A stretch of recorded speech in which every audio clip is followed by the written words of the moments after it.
Hello दोस्तों, मैं हूँ आपका दोस्त आशीष कामड़े। साम्राज्य इटर्नल क्रिएशन ये चैनल पर मैं आप सभी का बहुत तहे दिल से स्वागत करता हूँ। तो दोस्तों, आज के हम वीडियो में लेके आ रहे हैं एसबीआई क्लरिकल कैडर का एग्ज़ाम पैटर्न। बहुत से लोग फॉर्म तो भर लेते हैं, बट उनको पता नहीं रहता है कि एग्जैक्टली एग्ज़ाम पैटर्न कैसा है। तो ये जो हमारा एसबीआई क्लरिकल कैडर का एग्ज़ाम है वो 2 भागों में लिया जाएगा। तो इसकी जानकारी अभी हम आगे में लेते हैं, लेकिन सबसे पहले आप सभी से बहुत ही पोलाइट तरीके से मैं आपको निवेदन करता हूँ कि आप मेरे चैनल को सब्सक्राइब कीजिए और बेल आइकन को प्रेस कीजिए, मतलब आने वाले जो भी नोटिफिकेशन है वो आपको जल्द से जल्द मिले। तो चलिए आज के हम वीडियो में देखते हैं एसबीआई क्लरिकल कैडर का एग्ज़ाम पैटर्न। लास्ट का वीडियो आपने मेरा देखा होगा, तो उसमें मैंने पूरी डिटेल्स उसकी दी है एसबीआई क्लरिकल कैडर की, कि उसका शेड्यूल क्या है, एलिजिबिलिटी क्या है, एज लिमिट क्या है, ये सब चीज़ें हम लास्ट के वीडियो में देख चुके हैं। अभी आज हम देखने वाले हैं एग्ज़ाम पैटर्न। तो ये जो हमारा एसबीआई क्लरिकल कैडर है, तो इस एसबीआई क्लरिकल कैडर में एग्ज़ाम के 2 स्टेजेस है। फर्स्ट है प्रिलिमिनरी, जो होने जा रही है नवंबर में, और मेंस एग्ज़ाम जो होने जाने वाली है दिसंबर में। तो जो हमारी नवंबर में होने वाली है वो है प्रिलिमिनरी एग्ज़ाम, मतलब लाखों एस्पिरेंट्स जिसमें भाग लेते हैं और फिर प्रिलिमिनरी एग्ज़ाम क्रैक करने के बाद वो मेंस के लिए अप्लीकेबल होते हैं। तो चलिए देखते हैं सबसे पहले प्रिलिमिनरी एग्ज़ाम।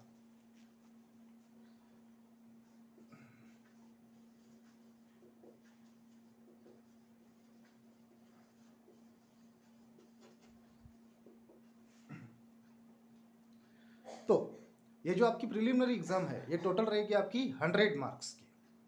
टोटल इसमें रहेंगे 100 मार्क्स, और 100 मार्क्स के अंदर इसमें 3 सब्जेक्ट रहेंगे।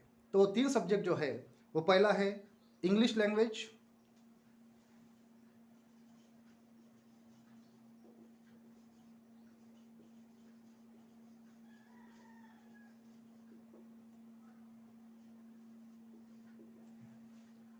ये आपका जो इंग्लिश लैंग्वेज है वो रहेगा 30 मार्क्स का। इंग्लिश लैंग्वेज ये जो आपका सब्जेक्ट है प्रिलिमिनरी एग्जाम के अंदर वो रहेगा आपका 30 मार्क का। और दूसरा जो है वो है रीजनिंग एबिलिटी।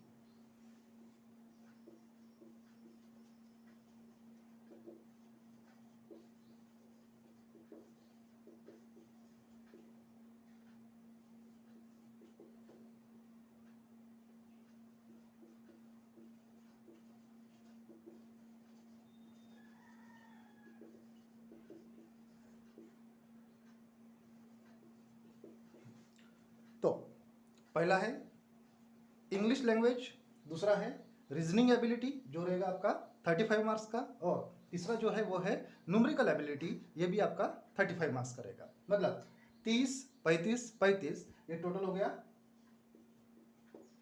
100 मार्क्स।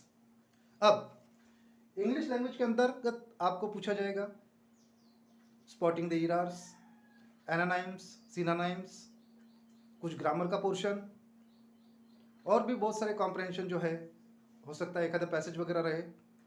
तो ये सब आएगा आपके इंग्लिश ग्रामर में। दूसरा जो है आपका रीजनिंग एबिलिटी, मतलब कितने जल्दी कितने अच्छे तरीके से आप किसी भी चीज़ के ऊपर डिसीजन ले सकते हो, ये है रीजनिंग एबिलिटी। मतलब थोड़ा सा दिमाग वाला काम, दिमाग को थोड़ा सा कंफ्यूज करना और कंफ्यूज होकर वहाँ से रास्ता निकालना, ये रहता है आपका रीजनिंग एबिलिटी में। और तीसरा जो है वो है न्यूमेरिकल एबिलिटी। अब ये न्यूमेरिकल एबिलिटी के अंतर्गत आपका टोटल रहेगा मैथ्स। अब ये जो मैथ्स है, मैथ्स में इतने सारे टॉपिक है कि खूब, बट जो कुछ कुछ हाईलाइटेड टॉपिक है, जैसे परसेंटेज के ऊपर आपको क्वेश्चन रहेगा या नहीं रहेगा, प्रॉफिट एंड लॉस पे आपको क्वेश्चन रहेगा या नहीं रहेगा, रेशियो एंड प्रोपोर्शन इसके ऊपर आपको क्वेश्चन रहेगा या नहीं रहेगा। मतलब ये जो कुछ बेसिक टॉपिक्स है, ये बेसिक टॉपिक्स के ऊपर क्वेश्चन तो रहता ही रहता है। तो ये जो है टोटल आपका रहेगा 100 मार्क्स का, और इसका ड्यूरेशन जो है वो टाइम रहेगा 1 आवर। 1 आवर का। फिर हम आते हैं मेंस की एग्ज़ाम की तरफ, मेन एग्जामिनेशन। अब ये मेन एग्जामिनेशन में 4 टॉपिक है। जैसे हमारा प्रिलिमिनरी था, प्रिलिमिनरी में सिर्फ 3 टॉपिक थे। अभी ये जो मेन एग्जाम है, ये मेन एग्जाम के अंतर्गत आपको 4 टॉपिक है। अब 4 टॉपिक में पहला जनरल एंड फाइनेंशियल अवेयरनेस,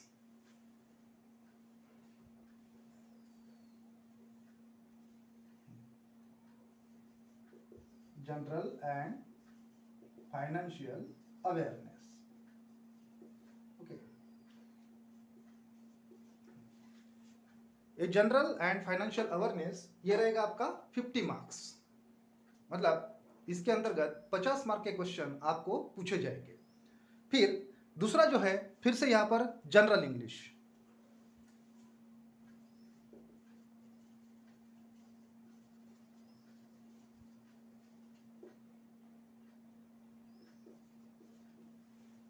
अब यहाँ पर जो जनरल इंग्लिश है, ये जनरल इंग्लिश आपका है 40 मार्क का, बट यहाँ पर इसकी डिफिकल्टी लेवल जो है वो प्रिलिमिनरी की तुलना में ज़्यादा रहेगी, मतलब यहाँ पर थोड़े से क्रिटिकल क्वेश्चन आ सकते हैं।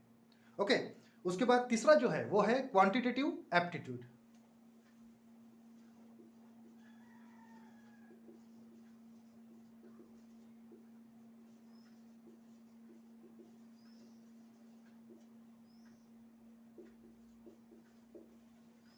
ये क्वांटिटेटिव एप्टीट्यूड फिर से आपका कितने मार्क्स करेगा? 50 मार्क करेगा।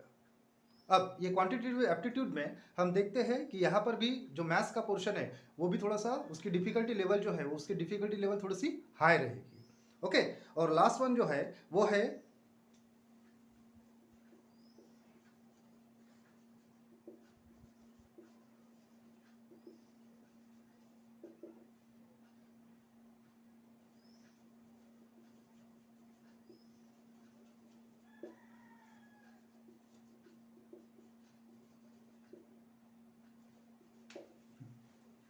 Reasoning ability and computer aptitude. अब बैंक का सारा काम है इंटरनेट के ऊपर, कंप्यूटर के ऊपर ही होता है, तो डेफिनेटली वहाँ पर कंप्यूटर के कुछ क्वेश्चन रहेंगी। साथ ही साथ रीजनिंग एबिलिटी, रीजनिंग एबिलिटी मतलब फिर से वही जिसको हम बोलते हैं मराठी हिंदी में बुद्धिमत्ता चाशनी, यहाँ पर बौद्धिक कक्षा जहाँ पर चेक किया जाता है वो ऐसा पोर्शन यानी रीजनिंग एबिलिटी। कुछ सर्कल के क्वेश्चन रहेंगे, कुछ स्क्वायर के क्वेश्चन रहेंगे कि एक जन ऐसा बैठा है, इसकी इसकी दिशा ऐसी है, उसकी दिशा ऐसी है, तो आठों के बीच 8 जन हैं तो उनमें रिलेशन क्या है, या फिर कौन किसके साइड में बैठा है, कौन किसके लेफ्ट में चौथा बैठा है। ये सारे क्वेश्चन जो है वो किस में रहेंगे? Reasoning ability and computer aptitude. Okay, तो दोस्तों ये जो टोटल है आपका, ये टोटल रहेगा आपका एग्जाम 200 मार्क का, टोटल 200 मार्क्स। ओके, अब 200 मार्क्स होने के साथ साथ इसका जो टाइम लिमिट है वो है 2 आवर्स 40 मिनट, मतलब 2 घंटे 40 minute. Means in between this time period you have to solve all this questions.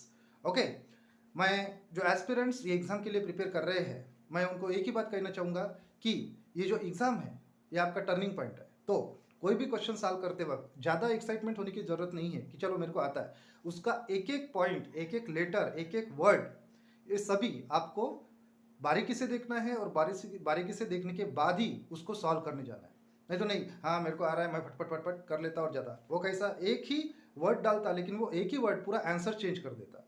So be careful about solving this paper. Okay, तो मैंने यहाँ पर दोस्तों अपना SBI क्लरिकल कैडर का प्रिलिमिनरी एग्ज़ाम और मेंस एग्ज़ाम का जो सिलेबस है वो अपने तरीके से भले ही छोटे स्वरूप में क्यों ना हो बट देने का प्रयास किया है।